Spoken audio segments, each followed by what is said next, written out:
The Asian drug kingpin we're going to talk about today has been compared not only to El Chapo, but also the infamous Pablo Escobar. It's said he's made billions of dollars exporting mostly crystal methamphetamine around the world, working with the likes of Japan's Yakuza and numerous gangs from Australia and other countries. This man lives a lifestyle worthy of an underworld billionaire, owning a private jet, of course, maybe even a few, but also gambling away millions of dollars at a time in casinos. He's rightly paranoid, and it's said he won't go many places without his bodyguard team, which consists of 8 Thai kickboxers. He's a very wanted man, but until recently not many people had heard about the guy. Today we'll take a closer look at him. His real name is Is Tse Chi Lop, and while he has Canadian citizenship, he was actually born in China. It's said this man created a drug syndicate that goes by the name The Company, and this group of sketchy people flood the world's streets with not just vast amounts of ice, but also other drugs such as heroin, ketamine, and MDMA, aka ecstasy or Molly.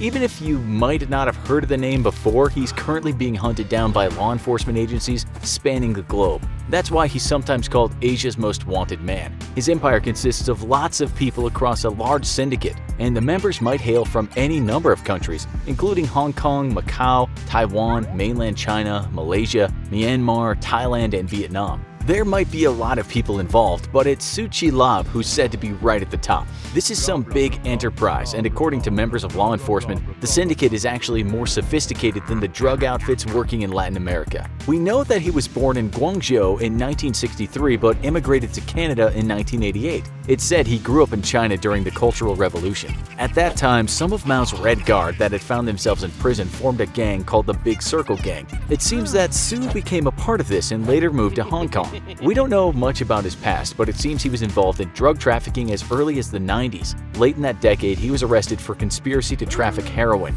and after that he was extradited to the USA. There he served 9 years in federal correctional institutions in Elkton, Ohio. During the 90s, much of the world's opium was produced in a place sometimes referred to as the Golden Triangle. This is the place where the countries of Myanmar, Thailand, and Laos all meet. It's said that Tse could have been looking at a life sentence then for his part in the trafficking of drugs, but he pleaded to the court for leniency. He told them that his parents were old and needed taking care of, and that his son was sick. He told the court that he was sorry for what he had done, and assured them that when he got out, he would open a restaurant and avoid criminality forever. That was a lie, though, and it seems that he just became a bigger trafficker when he got out. After he was released, it's not clear just how quickly he started making contact with his friends in Asia again, but it's reported that he moved back to Canada and sometime later registered a company in Hong Kong called China Peace Investment Group Company Ltd. That's a far cry from a restaurant. Some investigators say that he basically picked up where he left off, and through this company he started making connections in the underworld again. His way of conducting the business of trafficking drugs was appealing to other gangs, seeing that his policy was that if the drugs got stopped at any point by the police,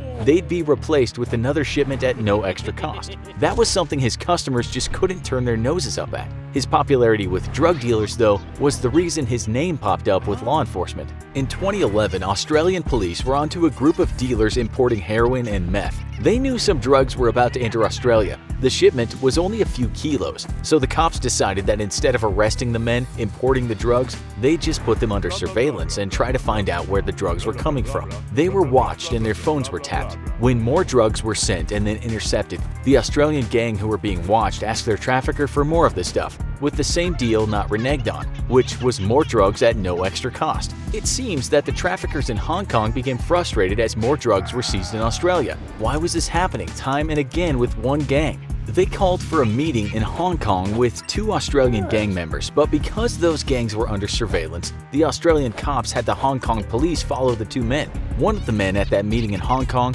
was Tse Chi Lop. It seems that at first police weren't aware that he was such a big deal and came across as a family man with a business to run. But as time went by and they followed him around, they witnessed his luxurious lifestyle and the fact that he didn't go many places without his group of trained bodyguards. They knew they were onto something or someone big.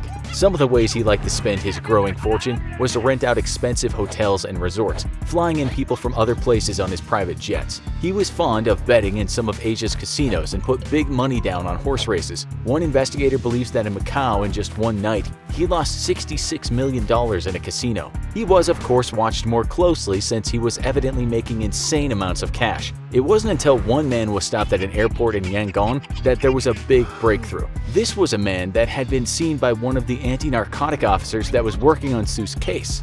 The man kept quiet, but then his phone was searched. On that phone was a video, and it showed someone being burned on his feet with a blowtorch, and also being electrocuted with a cattle prod. He was, of course, screaming. In the video, a sign could be seen somewhere in the background, and in Chinese script it read, "Loyalty to the heavens." This was something that the Hong Kong triads like to say to foster loyalty among members. It turned out that this guy being tortured had told the gang that he had to throw 300 kilos of their meth from a boat because he thought law enforcement was going to get him. The torturers wanted to know if this was true. The video was also used to show other mules or anyone working for the triads what might happen to them if they lose drugs. That phone contained a lot of other information, what investigators called an Aladdin's cave of intel. Some of that intel showed how vast amounts of meth was being made in Myanmar and trafficked around the world.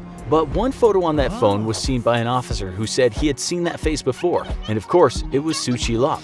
The intel police found on the phone was then cross-referenced with another database containing a large cache of information relating to Asian drug trafficking groups. Investigators discovered information on the phone that linked it to a large drug bust and the name of the drug traffickers. This information soon led investigators to believe that there weren't lots of small gangs working in this business, but one syndicate that was working together. They figured out where the drugs were being made, how they were being moved, and the massive amounts of money that was being made. After this, they could watch the operations more closely. It was complicated because it involved so many people over many countries, but arrests were made and large amounts of drugs were seized. This was only a couple of years ago. Investigators said this syndicate ran things expertly, with one law enforcement official saying, "The power this network possesses is unimaginable." Some key players were arrested while others went into hiding. Millions of dollars of cash was also seized. It's reported that in 2018, the Asia-Pacific methamphetamine trade was worth a staggering $61.4 billion, but that shot up from $15 billion just 5 years earlier.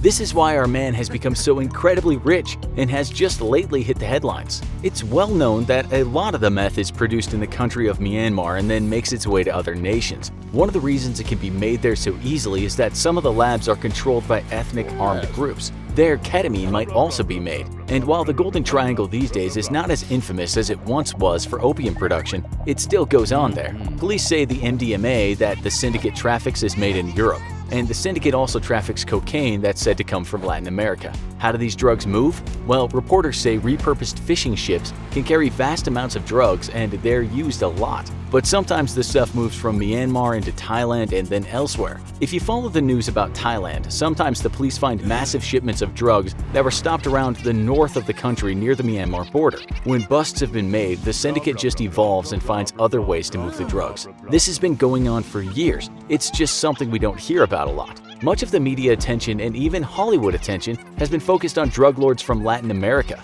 Right now, something called Operation Kungar is going on, and that's being led by the police in Australia, but consists of other agencies working in North America, Asia, and Europe. It's said to be the biggest operation ever to go after an Asian drug syndicate. That operation doesn't state all the cases it has on Tse, but it's said to have been involved in 13 of the cases. The U.S. Drug Enforcement Administration, aka DEA, has also said that Tse is the man in the big chair. This is what a person speaking for the United Nations Office on Drugs and Crime said about Tse. Tse Chi Lop is in the league of El Chapo or maybe Pablo Escobar. The word kingpin often gets thrown around, but there is no doubt it applies here. It was Reuters that first published the big story about this man, and during its investigation, the news agency interviewed law enforcement from around the world, as well as looked at court filings and intelligence reports. Reuters even talked to people in Myanmar's Shan state, where its so-called super labs are busy making lots and lots of meth. These guys are breaking bad on an unprecedented scale. Reuters said that the drug syndicate is truly transnational and involves a lot of big players. And it's not just Tse that comes from Canada. 3 other suspected drug traffickers working in the syndicate are also said to come from that country.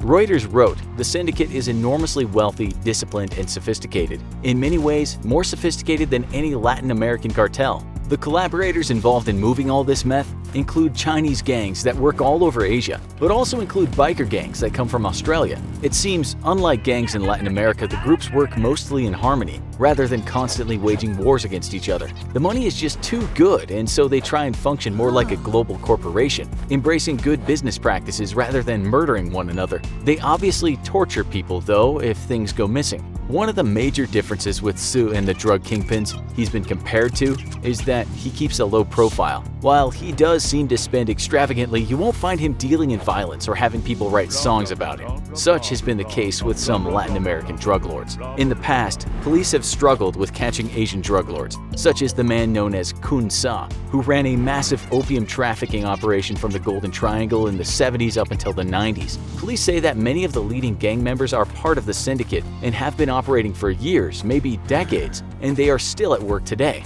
Is Tse Chi Lop, according to officials, is still running one of the biggest drug trafficking syndicates in history. Nonetheless, we imagine most of you hadn't heard of him until today. He might not go down as one of the most feared drug lords, but he certainly seems to have run an operation that was so slick it astounded law enforcement. His whereabouts, of course, are currently unknown. What do you think? If he was ever caught, will the drug trade suddenly stop, or will someone else take over? How do you ever stop the flow of drugs? Tell us what you think in the comments. Now go watch Insane Way El Chapo Escaped Prison.